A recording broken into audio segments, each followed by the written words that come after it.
사도행전이라는 이름은 오순절 성령 강림을 체험한 사도들에 의해서 하나님의 나라가 전파되는 행적을 기록한 책이다, 이런 뜻을 가지고 있습니다. 네, 흥미로운 것은 이 복음이 전파되는 게 과정을 보면 자발적으로 좋은 의도와 선한 목적으로만 전파된 것은 아니라는 겁니다. 그러니까 예루살렘과 온 유대와 사마리아와 땅끝까지 이르러 복음을 전해라 그랬는데, 예루살렘 성령 충만을 받고 사람들이랑 모이고 재밌고 하니까 주여 여기가 좋사오니 하면서 사람들이 예루살렘을 떠나려고 생각을 안 하는 겁니다.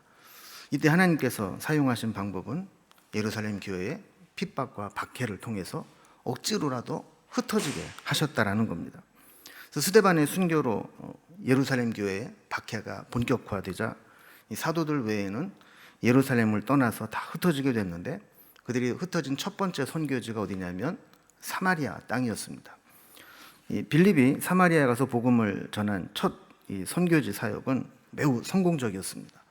얼마나 성공적이었냐면 예루살렘 교회에서 그 소식을 듣고 수제자격인 베드로와 요한을 파견을 했는데, 그들이 와서 이제 요즘으로 하면 성령 집회를 한 거예요. 말씀을 들은 데다가 막 성령 집회를 하니까 이 성령의 역사가 막 나타나게 되고 사마리아의 교회가 세워지기 시작을 한 겁니다. 이 사마리아 선교는 이스라엘 역사적으로 보면 매우 의미 있는 일입니다. 아시겠지만 지도를 통해서 다시 한번 확인을 해보면 이 사마리아라고 하는 이 지역은 유대와 갈릴리 사이 중간에 끼어 있는 지역입니다. 아래쪽을 우리가 유대 지역이라고 그러고 위에 갈릴리 호수 있는 쪽을 갈릴리 지역이라고 하는데, 그 중간에 끼어 있는 지역이 이제 사마리아 지역이죠. 이 아수르의 혼합 정책이 아니었더라면 이 갈릴리, 사마리아, 유대 이 세 개 지역은 다 그냥 같은 의미의 이스라엘 민족이라고 볼 수 있었죠. 그런데 사마리아는 철저히 이방인 취급을 받았습니다. 외국인들이 들어와서 혼혈 정책을 쓰게 되고 종교적으로도 혼합주의가 들어오게 되면서 정통 유대교를 지향하는 유대인들에게는 마치 이방인보다도 못한 그런 취급을 하게 되면서 그들은 어떻게 보면 이제 정서적으로는 땅끝이 된 거죠. 지리적으로는 붙어 있지만 정서적으로는 땅끝처럼 여겨지는 그런 지역이 바로 사마리아였습니다. 그래서 유대인 누구도 이 사마리아 사람들을 사람 대접해주지 않았습니다. 심지어 이 북쪽의 갈릴리 촌 사람들마저도 이 사마리아 사람들은 이방인처럼 개처럼 취급을 했었죠. 그런데 예루살렘 교회에 핍박이 오게 되면서 그 교회 빌립 집사님이 사마리아로 복음을 전하러 온 겁니다. 어떻게 보면 처음으로 자기를 사람 대접해 준 거고, 처음으로 자기에게 예수 믿으라고 복음을 전해준 놀라운 일들이 일어나게 된 거죠. 거기다가 예루살렘 교회의 소문을 들어보니까 거기에 수제자급이라고 최고 우두머리라고 여기는 베드로와 요한이 내려와서 자기네들을 지원하고 지지해 주니까 이게 하나님의 사랑이구나, 이거를 이렇게 깨닫게 된 거죠. 지금까지 이방인 취급을 당하면서 멸시와 차별을 당해온 이 사마리아 사람들이 이제 그런 차별의 종지부를 찍고 이제부터 우리도 하나님의 백성이 될 수 있겠구나라는 기대를 갖게 된 것이죠. 여기까지가 우리가 지난주에 살펴본 내용입니다. 오늘 본문을 보니까 제가 2달 전에 주일날 낯설교 때 했던 본문과 똑같은 본문입니다. 그래서 건너뛸까 생각을 했는데 아무도 기억을 못할 거다. 그래서 여러분들의 기억력을 믿고 제가 또다시 똑같은 본문으로 설교를 준비했습니다. 염려하지 말 거는 그래도 저도 양심이 있죠. 그래서 지난번에 설교 때 안 했던 내용들, 그때 설명을 못하고 지나갔던 부분들을 중심으로 해서 오늘 본문을 다시 보려고 합니다. 오늘 본문을 보면 이렇게 빌립이 사마리아에 와서 복음을 전하고 또 베드로와 요한이 지원 집회를 해서 부흥을 하고 성령이 임하고 교회가 세워지는 이 좋은 찰나에 청천벽력 같은 사건이 일어납니다.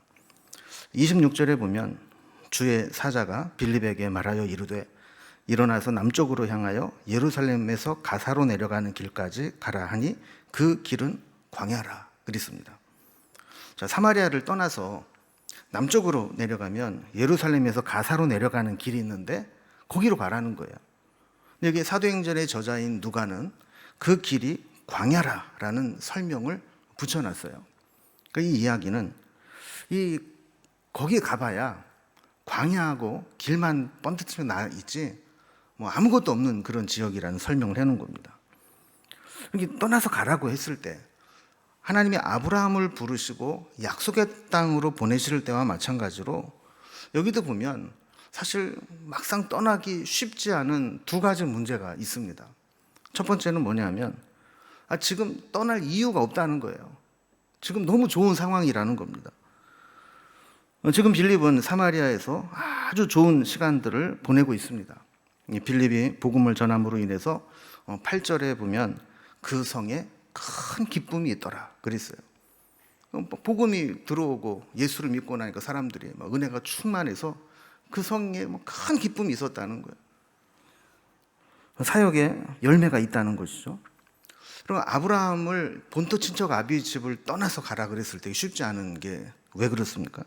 이 본토 친척 아비 집이라는 것은 모든 것이 보장되었다는 것입니다. 익숙하고 편안하고 안전하고 네트워크가 형성되어 있고 아는 사람들이 있어서 정서적으로 의지할 수 있고 떠날 이유가 없는 곳입니다. 또 낯선 곳으로 가라 그랬는데 거기를 떠나면 고생과 위험이 기다리고 있는 것입니다. 그러니까 잘 지내고 있는데 떠나라는 거죠. 상황이 무척 좋은데 떠나라는 거죠. 그리고 목회자들도 사역하는 교회를 옮길 때에는 뭐 이런저런 이유가 있지만 뭔가 불편함이 있기 때문에 떠나게 되는 경우가 많습니다. 물론 뭐 내가 큰 교회를 가야 되겠다 막 이런 욕심이 생기면 큰 교회를 찾아서 막 가는 경우도 있지만 뭐 교회에서 뭐 힘들게 하는 사람이 있다든가 뭐 아무리 열심히 해도 사역에 진전이 나타나지 않고 자꾸 막힌다든가 또 교회에서 충분한 경제적 지원을 해주지 않는다든가 또 교회에 어떤 뭐 문제가 생기고 그 목회자가 거기에 막 어쩔 수 없이 뭐 휘말려서 뭐 도저히 있을 수 없는 상황이 된다든가 뭔가 이게 불편할 때 떠나는 경우가 많잖아요. 그런데 지금 빌립은 불편한 게 없어요. 오히려 핍박을 피해서 사마리아로 와서 안전합니다. 뭐 거기까지 유대인들이 쫓아오진 않으니까요.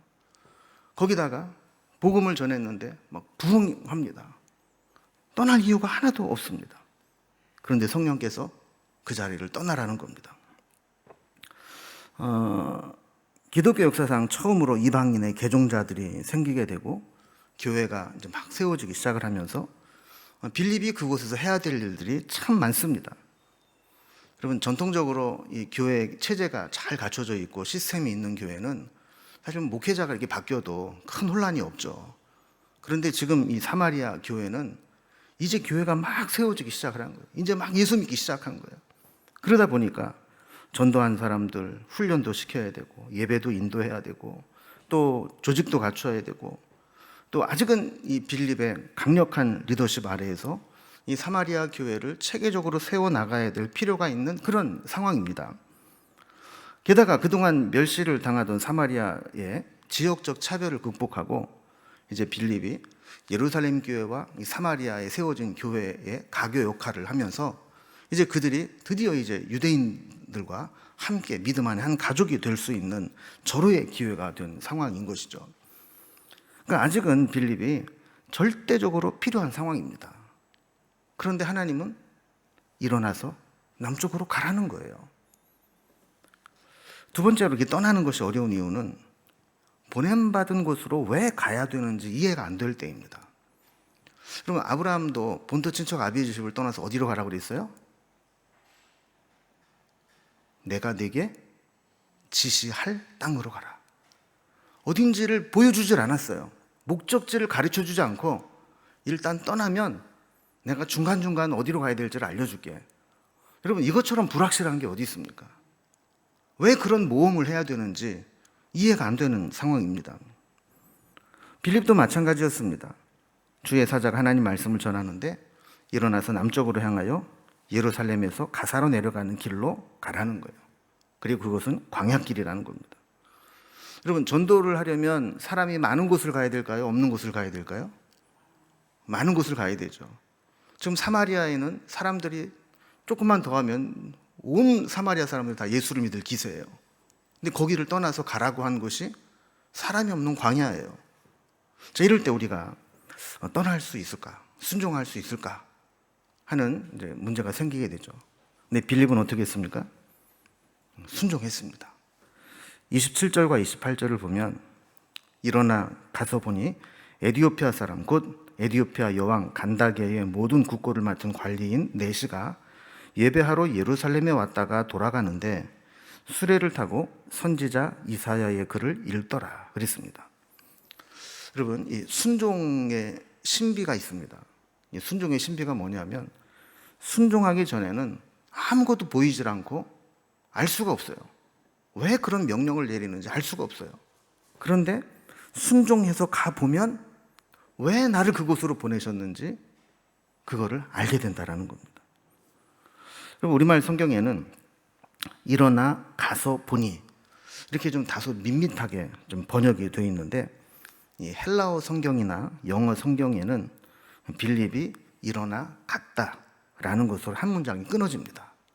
그리고 다음 문장에 헬라어로는 이두라는 말, 영어로는 behold라는 말로 새롭게 시작이 됩니다.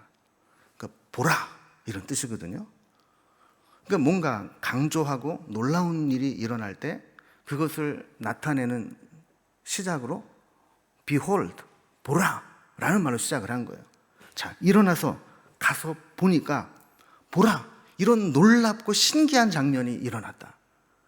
말하자면 순종의 신비로움을 경험하게 되었다라는 겁니다. 자, 가서 보니까 어떤 일이 일어났다고 그랬어요?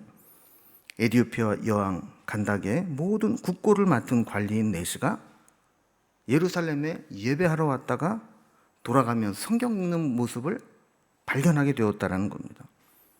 그럼 인적이 드문 광야에 외국인을, 그것도 고위 공직자를, 그리고 그 사람이 성경을 읽고 있는 것을 만난다는 것은 우연치고는 너무 신기한 일이라는 것이죠.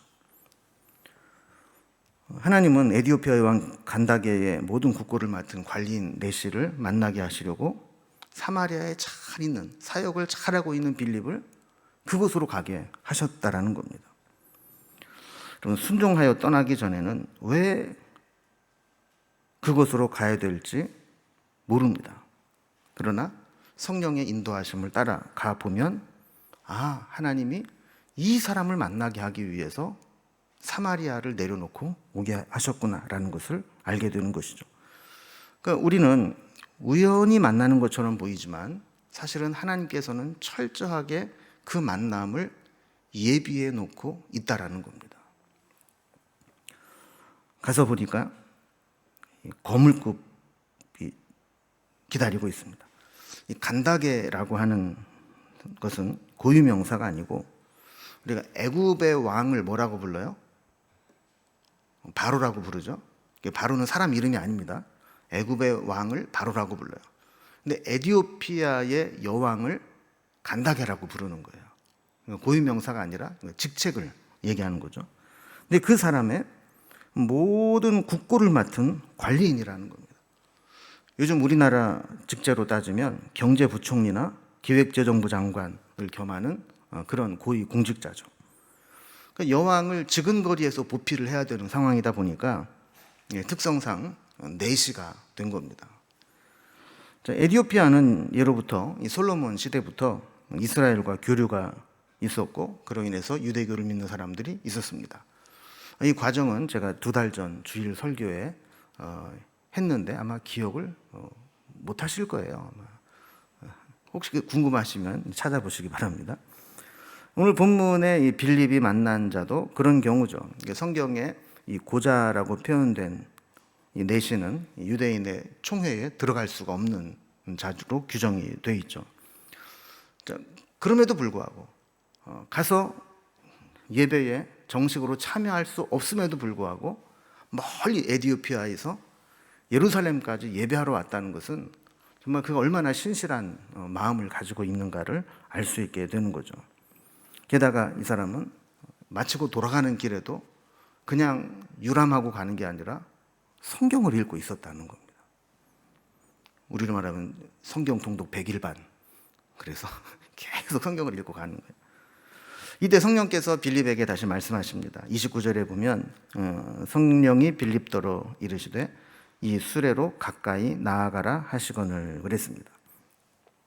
성령께서 빌립에게 이 수레로 가까이 가라라고 말씀하신 것은 그냥 거리적으로 가까이 가라라는 얘기가 아니라 말을 붙여보고 교제하면서 하나님이 보내신 뜻을 이루라, 그런 의미를 가지고 있습니다. 그래서 30절에 보면 이 수레를 따라잡기 위해서 달려갔다 그래요. 그러니까 사실 사람이 수레를 따라가려면 얼마나 급하게 뛰어가야 되겠어요. 근데 가까이 가서 보니까 뭔 소리가 들려요. 무슨 소리죠? 성경 읽는 소리가 들려요. 헬라파 유대인이었던 빌립은 에디오피아 내시와도 의사소통이 가능했을 겁니다. 그러니까 헬라파 유대인이라고 하는 것은 헬라의 교육을 받은 사람이라는 뜻이잖아요. 그러니까 헬라어에 능통한 사람입니다. 그런데 유대인이니까 유대인의 히브리 성경도 아는 사람이죠. 가서 보니까 성경 읽는 소리가 나는데 가만히 들어보니까 이게 성경의 이사야를 읽고 있는 거예요. 그래서 이 내시가 읽고 있는 이 성경이 뭐 히브리어 성경인지 아니면 헬라어 성경으로 그 당시 번역되어 있던 70인역 성경인지는 모르지만 어쨌든 이 헬라파 유대인이었던 빌립은 그 성경 읽는 소리를 들어보니까 이 사람이 이사야서를 읽고 있구나라는 것을 알고 있는 거죠. 자, 그래서 묻습니다. 읽어보니 이해가 되쇼? 이렇게 물어본 거예요. 자, 내신 솔직하게 이야기합니다. 지도하는 사람이 없으니 어찌 깨달을 수 있겠느냐. 그럼 성경이 참 어렵습니다. 제가 대학을 졸업하고 1992년에 신대원에 들어갔습니다. 지금 30년이 된 거죠. 30년 동안 끊임없이 성경을 연구하고 신학책을 보고 하는데 아직도 모르겠어요, 성경을 다. 그래서 설교를 준비하거나 또 뭐 강의를 준비하기 위해서 자료를 찾고 막 하다 보면 지금도 새로운 내용들, 새롭게 깨닫는 것들이 많아요. 그러니 이 이사야 성경을 그냥 좀 멀리서 이렇게 접했던 이 내시 입장에서는 사실 읽는다고 그거를 지도해 주는 사람이 없으면 깨닫지 못하는 것이 당연한 거죠. 여러분, 우리가 이제 성경 통독 뭐 열심히 하시고 참 귀한 일이긴 한데 여러분 몇 퍼센트나 이해를 하고 읽으세요? 그냥 뭐 까만 건 글씨고 하얀 건 종이고 내가 성경을 일독했다, 뭐 여기에 의미가 있는 거지. 이 성경을 뭐 100% 이해하고 읽는 분은 없잖아요, 그죠? 그러니까 누군가의 지도가 필요하다고요. 여러분, 우리 설교를 듣고 나서 보면 성경이 좀 새롭게 보이지 않으세요? 예전에 읽을 때는 뭔 얘기가 뭔 얘기인지 모르겠는데 설명을 듣고 나서 보면 이게 이런 내용이구나라는 걸 깨닫게 되는 거예요. 그래서 이 에디오피아 내시도 마찬가지였죠. 근데 읽긴 읽는데 이게 누가 뭐 지도를 안 해주니까 내 나름대로 이렇게 추측할 뿐이지 뭔지 모르겠습니다. 그래서 에디오피아 내시는 겸손한 자세로 그리고 아주 적극적인 모습으로 빌립을 수레 위에 청하여 태웁니다. 그리고 가르침을 받고자 합니다. 그가 읽고 있던 성경은 이사야서 53장의 고난받는 메시아에 대한 예언의 내용이었습니다. 그가 이거를 읽으면서 궁금한 거예요. 근데 누구한테 물어보고 싶은데 알 수가 없는 겁니다. 이 고난받는 메시아에 대한 이 예언이 이사야 선지자 자기를 가리키는 건지 아니면 타인을 가리키는 건지, 타인을 가리킨다면 누구를 의미하는 건지 이걸 모르겠다는 겁니다. 이때 빌립이 35절에 보면 이 질문을 근거로 해서 입을 열어서 이 글에서 시작하여 예수를 가르쳐 복음을 전했다 그래요. 그러니까 마침 그가 읽고 있었던 고난받는 메시아, 고난받는 종에 대한 예언이 누구를 예언한 거였어요? 예수님을 예언한 거였잖아요. 그러니까 그거를 통해서 예수님이 이런 분이다라는 것을 가르쳐 주었다라는 겁니다. 그러자 그가 길을 가다가 물이 있는 곳을 발견하고 내가 세례를 받는데 무슨 거리낌이 있으리요? 그러면서 세례를 받습니다.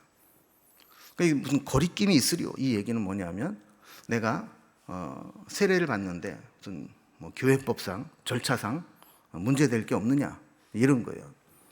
근데 우리가 이제 알다시피 이때는 아직 이방인에 대한 교회의 수용 여부가 예루살렘 총회에서 결의되기 전입니다. 이게 본격적으로 논의되고 결정된 게 언제죠? 사도행전 15장에 예루살렘 총회 공회의에서 사도 바울이 1차 전도여행을 다녀온 후에 이것이 결정이 됩니다. 그러니까 이때는 아직 이방인들을 받아들일 거냐 말 거냐에 대한 논의가 없었던 때예요. 그러니까 성령의 인도하심에 따라서 세례를 베풀어 준 거죠. 그럼 여기 보면 이제 빌립의 이 전도 전략을 우리가 보게 됩니다. 이 전도 전략은 첫째로 성령의 인도하심을 받는다. 두 번째, 대상자의 관심사로부터 대화를 시작한다. 그러니까 이 내시는 관심사가 뭐였어요? 성경을 읽는데 이사야의 말씀이 뭔지를 모르겠다. 여기로부터 복음을 전하는 거예요. 세 번째는 예수 그리스도가 그의 관심사에 어떤 의미가 있는지를 설명한다. 이게 이제 전도의 전략이라는 겁니다. 그러니까 우리도 누군가에게 전도를 하려면 성령의 인도하심을 받아야 되죠. 그리고 그 사람과 대화를 풀어나갈 때 내 얘기부터 자꾸 하면 안 돼요. 그 사람의 관심이 뭔지, 그 사람의 문제가 뭔지 이거를 자꾸 들어줘야 돼요. 그리고 그 문제와 예수 그리스도가 어떤 연관이 있는지를 복음을 통해서 전해줘야 된다는 겁니다. 자, 이렇게 빌립의 순종은 아프리카 대륙에 예수님의 복음을 전하여 제자로 삼은 첫 번째 열매를 보게 됩니다. 이후에 이 에디오피아 내시를 통해서 복음의 열매들이 어떻게 이어지고 있는지 성경에는 인과성을 입증할 수 있는 후속 기사가 없습니다. 그런데 에디오피아 교회사에 보면 그가 돌아가서 세운 교회로부터 기독교가 시작되었다라는 자료가 있대요. 제가 직접 찾지는 못했고 간접적으로 그런 내용을 읽었습니다. 지금도 에디오피아의 기독교인이 많은 것은 이때의 이 사건과 전혀 무관하다고 할 수 없는 거죠. 39절에 보면 빌립은 물에서 세례를 베풀고 이렇게 올라오는데 주의 영이 빌립을 이끌어간지라 그랬습니다. 여기 이끌어갔다라는 단어는 헬라어로 하르파조라는 말을 쓰는데 훔치다, 빼앗다 이런 의미를 가지고 있어요. 그러니까 지금까지는 빌립이 누구에게 좀 공을 들이고 있는 겁니까? 에디오피아 내시에게 복음도 전하고 세례도 베풀고 그랬는데 성령님께서 빌립을 이 내시에게로부터 낚아채고 훔치고 빼앗아 가듯이 그렇게 가로채 갔다라는 거예요. 자, 그리고 40절에 보면 이 빌립은 아소도에 이끌려 와서 복음을 전하고 가이사랴까지 올라가게 됩니다. 그래서 지도를 하나 좀 더 보게 되면 처음에 예루살렘에 있었던 빌립이 사마리아로 가게 되죠. 사마리아에 가서 복음을 전하고 교회를 세웠는데 성령님께서 예루살렘에서 가사로 가는 길로 내려가라 그래서 밑으로 다시 내려옵니다. 그러다가 세례를 베풀고 올라오는데 성령의 이끌림을 받게 돼서 어디로 갔다고요? 아스돗으로 가게 되었다. 그리고 아스돗의 여러 성읍을 돌면서 지중해 해안길을 따라서 쭉 올라오면서 어디까지 갔다고요? 가이사랴까지 가면서 복음을 전했다. 이게 오늘 본문의 내용입니다. 이제 오늘 본문을 통해서 우리 빌립의 신앙을 통해서 우리가 어떤 점들을 배울 수 있는지 간단하게 몇 가지만 좀 정리를 해보려고 합니다. 첫 번째로 오늘 본문이 빌립에 대해 설명하는 내용을 보면 빌립은 늘 성령의 인도하심을 받았다는 것을 우리에게 보여줍니다. 그러면 신앙생활은 성령의 인도하심을 받는 것입니다. 26절을 보면 빌립은 주의 사자가 말씀하시는 것을 듣고 순종해서 남쪽 광야길로 내려갔다라고 기록을 하고 있습니다. 29절에서는 성령이 말씀하시는 것을 듣고 순종해서 에디오피아 내시에게로 가까이 나아갔습니다. 39절에서도 주의 영이 이끌어가는 대로 순종해서 나아갔던 것을 보게 됩니다. 그래서 성령에 이끌리는 대로 아스도에서 가이사랴로 가면서 복음을 전했습니다. 여러분, 성령의 인도함 받는다는 게 뭘까요? 성령의 인도함을 받는다는 것은 성령님이 내 인생의 주도권을 가지고 가실 수 있도록 맡기고 따라간다는 것입니다. 그럼 우리는 내가 누군가를 의지하고 누군가를 따라간다라는 것을 자존심 상해 합니다. 만약에 우리가 무엇인가를 하려고 하는데 누군가의 지시를 받아야 되고 누군가에게 이 주도권을 뺏긴다는 것은 우리에게 자존심 상하는 일이죠. 그런데 성령님의 인도함 받는다는 것은 내 주도권을 성령님께 맡기는 거예요. 내가 하고 싶은 대로 하는 것이 아니라 성령님이 원하시는 대로, 성령님이 인도하시는 대로 내 주도권을 맡겨드리는 것이 성령의 인도함을 받는 겁니다. 여러분, 우리도 인생을 살아가면서 여러 가지 중요한 결정들을 해야 될 때가 있고 또 갈림길들이 있을 때 내가 주도권을 가지고 예수님을 끌고 가는 사람이 있어요. 그런데 진짜 믿음의 사람은 주님께 주도권을 맡겨드리고 주님께 따라가는 것이 성령님의 인도하심을 받는 것입니다. 물론 성령님이 나에게 말씀하시는 것을 깨닫는 통로는 여러 가지가 있겠죠. 그러나 기도의 응답이든 말씀을 통해서든 묵상하면서 깨달음을 주시는 생각이든 어떤 것이든 하나님의 뜻이라 했을 때 거기에 내 삶의 주도권을 양도하는 것, 그것이 성령의 인도함을 받는 것이다 그랬습니다. 두 번째, 빌립의 신앙에서 우리가 본받을 것은 그 주의 음성에 순종하는 삶을 살았다는 겁니다. 성령의 인도하심을 받는 것과 순종하는 것은 다른 것이 아니라 사실 연결되어 있는 겁니다. 조금 더 세분화해 설명을 하는 것이죠. 성령의 인도함을 받는다는 것은 순종한다는 것을 전제로 하고 있는 것입니다. 그런데 우리가 순종한다는 것이 쉽지 않습니다. 순종은 우리의 상식과 다른 것을 요구할 때가 많기 때문에 그렇습니다. 하나님의 뜻과 내 뜻이 항상 일치한다면 순종하는 게 뭐가 어렵겠어요? 그런데 우리가 순종이 어려운 것은 내 뜻과 하나님의 뜻이 다를 때가 있다라는 겁니다. 여러분, 이럴 때 계산하면 순종 못합니다. 진정한 순종은 이해타산을 따지지 않고 유불리를 계산하지 않는 겁니다. 여러분, 만약에 빌립이 계산을 했다면 사마리아를 버리고 갈 수 있었을까요? 지금 부흥 일로에 있는 사마리아 교회를 내려놓고 광야로 내려가라는 명령은 매우 부적절한 명령처럼 보입니다. 시기적으로도 안 맞는 것 같이 보입니다. 적어도 1년이나 2년은 사마리아 교회를 좀 세워놓고 빌립이 없어도 자립할 수 있는 상황이 됐을 때 가라고 해야지, 지금 막 교회가 세워지고 사람들이 모이는데 거기를 떠나간다? 이것은 인력 낭비고 또 사역의 낭비처럼 보입니다. 사람은 본능적으로 더 좋은 곳, 편한 곳, 높은 곳, 성공한 것처럼 보이는 곳으로 가고 싶어 합니다. 그러나 하나님의 뜻은 거의 대부분 이것과 반대로 가라고 할 때가 많습니다. 우리의 욕심, 우리의 욕망과 거슬러서 역방향으로 가도록 요구하실 때가 많다는 겁니다. 이것까지 순종할 수 있어야 그게 진짜 순종입니다.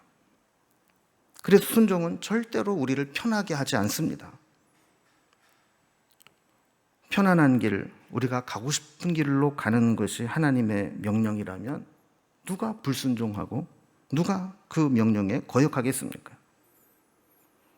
하나님의 명령은 우리에게 불편을 요구하고 때로는 고난으로 인도하고 때로는 우리에게 포기해야 할 것들이 많은 곳으로 가라고 하기 때문에 순종하는 것이 어렵다라는 거예요. 그리고 사실 선교라고 하는 것 자체가 그렇지 않습니까? 낯선 사람과 만나야 돼요. 불편한 사람과도 가까이 하는 곳에서 선교가 시작됩니다. 여러분, 우리가 선교적 마인드를 갖는다고 하는 것은 나 편하고 나 좋은 대로 사는 게 아니라 내가 불편하더라도 하나님의 뜻이 이루어지기를 원하는 것에서부터 시작이 되는 거예요. 그럼 우리 교회는 참 좋은 교회입니다. 분위기가 가족 같은 분위기입니다. 정말 좋은 교회예요. 그래서 이 코로나 2년 반을 겪으면서도 큰 타격이 없는, 회복이 빠른 다른 교회에 비해서 그런 좋은 교회입니다. 그런데 이것이 한편으로는 선교적으로는 장애물이 될 수 있습니다. 왜냐하면 좋은 사람들끼리 너무 똘똘 잘 뭉치는 거예요. 그리고 거기에 끼지 못하는 사람은 늘 이방인이고 늘 남인 거예요. 그래서 여러분, 제가 부탁을 좀 드릴게요.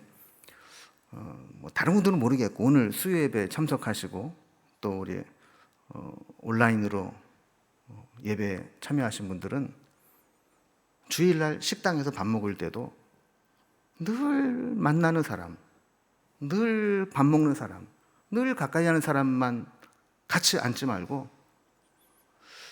오늘은 누가 혼자 먹는가? 오늘은 누가 처음 왔는가? 오늘은 누가 못 보던 사람인가? 이거를 좀 찾아보면서 그분에게 좀 다가가는 거. 여기에서부터 순종이 시작되는 것이고 선교가 시작되는 것이고 하나님 나라가 확장되기 시작하는 겁니다. 자, 이렇게 빌립은 성령의 인도하심을 받는 민감함이 있었고 거기에 순종하는 믿음이 있었습니다.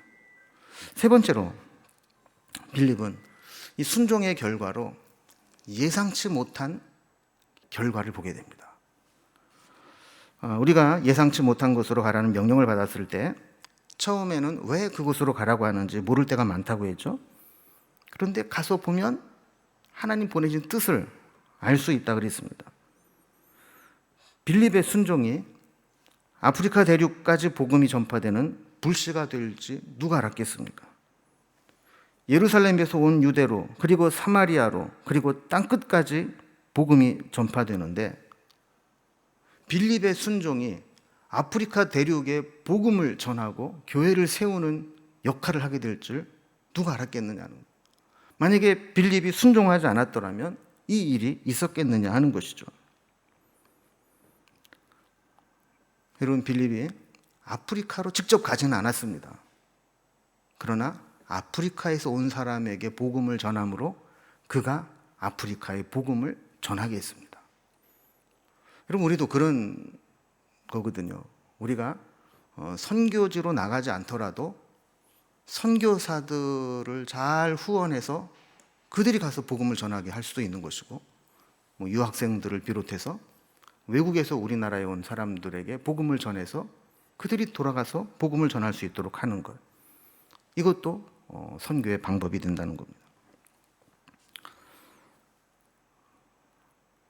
이 빌립의 순종을 통해서 생겨난 결과들을 보면 우리가 꼭 대놓고 막 성령을 회방하고 반대해야 하나님 뜻을 거스르는 것이 아니라 성령의 인도하심에 불순종하는 것도 하나님의 뜻을 대적하고 막는 것이 될 수 있다는 것을 보게 됩니다. 만약에 빌립이 하나님 지금은 못 갑니다. 세상 없는 일이 있어도 나 지금 사마리아에 남아 있어야 되겠습니다. 지금 얼마나 필요한데 못 갑니다. 그랬더라면 이 에티오피아에 그런 기독교가 지금 생겨날 수 있었겠느냐 하는 거죠. 그러니까 우리는 내가 크게 문제 일으키는 것도 없고 나는 크게 성령에 회방하는 것도 없고 그러니까 괜찮아, 이게 아니라 어떤 면에서 본다면 하나님께서 나에게 이것을 하라고 하셨는데 불순종하는 것, 그것이 하나님의 뜻을 거역하는 것이 될 수도 있다는 것을 보여주게 되는 거죠. 여러분, 오늘 이제 빌립을 통해서 우리의 마음을 이 선교적 마음으로 좀 넓혔으면 좋겠습니다.